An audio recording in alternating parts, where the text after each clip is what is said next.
السلام علیکم ورحمۃ اللہ وبرکاتہ۔ میرے معزز ناظرین، جیسا کہ آپ سب جانتے ہیں کہ اس وقت پاکستان میں اکثر علاقوں میں سیلاب آیا ہوا ہے، اور جس کی وجہ سے لوگوں کے گھر تباہ ہو گئے ہیں، ان کی کھیتی باڑیاں ختم ہو گئی ہیں، مال مویشی جو ہے وہ فوت ہو گئے ہیں، قیمتی جانیں چلی گئی ہیں۔ تو یہ جو سیلاب ہے، کیا یہ عذاب ہے یا آزمائش ہے؟ سب سے پہلے تو آپ یہ تصویر دیکھیں، جن کو دیکھ کر میرا تو دل جو ہے وہ رو رہا ہے۔ اب تھوڑی دیر کے لیے ان لوگوں کی جگہ اپنے آپ کو رکھ کے دیکھیے کہ کتنی بڑی تکلیف ہے کہ آپ کا بنا بنایا گھر جو آپ نے محنت سے بنایا ہو اور وہ گر جائے اور ساری جمع پونجی جو ہے وہ ختم ہو جائے۔ تو میں تو ان لوگوں کو شہید سمجھتا ہوں جو پانی میں ڈوب کے فوت ہوئے ہیں۔ وہ ہیں بھی شہید، اللہ نے ان کو ایک شہادت کا درجہ دیا، اللہ پاک ان کے درجات بلند فرمائے۔ اور جو پیچھے بچ گئے ہیں وہ بھی بیچارے بہت پریشانی کے عالم میں ہیں۔ تو بعض لوگ اس کو عذاب کہہ دیتے ہیں۔ میرے محترم بھائیو، ہم کون ہوتے ہیں کہ کسی پر مصیبت اگر آ جائے تو اس کو عذاب کہہ دیں؟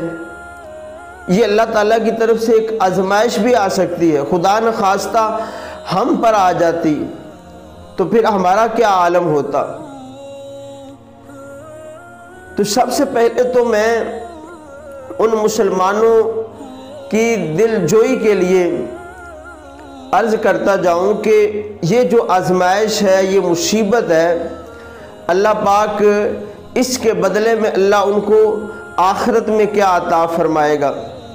ایک بزرگ رحمۃ اللہ تعالی علیہ نے حضرت سیدنا حسن بن زکران رحمۃ اللہ تعالی علیہ کو 1 سال کے بعد خواب میں دیکھا، ان کی وفات کے بعد، اور پوچھا کہ کن کی قبریں روشن ہیں، یعنی وہ کون سی ایسی قبریں ہیں کہ جو روشن ہوں گی۔ تو انہوں نے فرمایا کہ جو دنیا میں مصیبت میں مبتلا ہوں گے ان کی قبریں روشن ہوں گی۔ تو میرے محترم بھائی، ان لوگوں کی دل جوئی ہے، اللہ پاک ان کی مصیبت کو دور فرمائے۔ ہماری کیا ذمہ داری ہے؟ ہماری یہ ذمہ داری ہے کہ ہم ان کی اپنے مال سے ان کی مدد کریں، ان کے لیے کھانے کا انتظام کریں، ان کے خیموں کا انتظام کریں، اور ان کے جو بچے بھوکے ہیں ان کے لیے کھانا پیش کریں۔